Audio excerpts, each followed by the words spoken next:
problème avec le rétablissement après un traumatisme crânio-cérébral, ce qui est parfois incomplet et nous ne savons pas pourquoi. La perte de fonction peut être due à la destruction des cellules du cerveau ou à des dommages aux liens entre ces cellules. Un autre problème est que le cerveau est fortement interactif. Différentes parties du cerveau se stimulent et s'inhibent constamment l'une l'autre.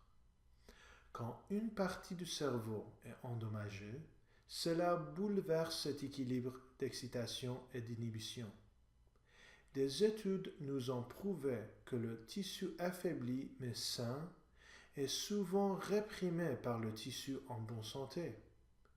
Cela signifie que si nous arrivons à surmonter une partie de la suppression, nous pourrions être en mesure de mieux récupérer.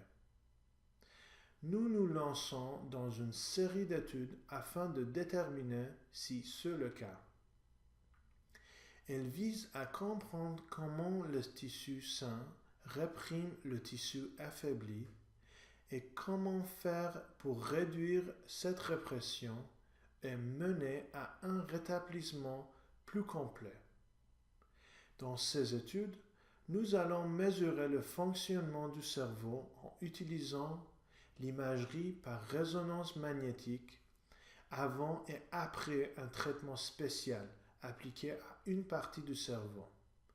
Ce traitement, appelé stimulation magnétique transcrânienne ou TMS, nous permet de stimuler le cerveau au travers du cuir chevelu et du crâne par l'application d'un champ magnétique bref mais très intense. Par l'utilisation de ces traitements, nous espérons perturber la répression excessive et permettre au cerveau de récupérer pleinement. Merci.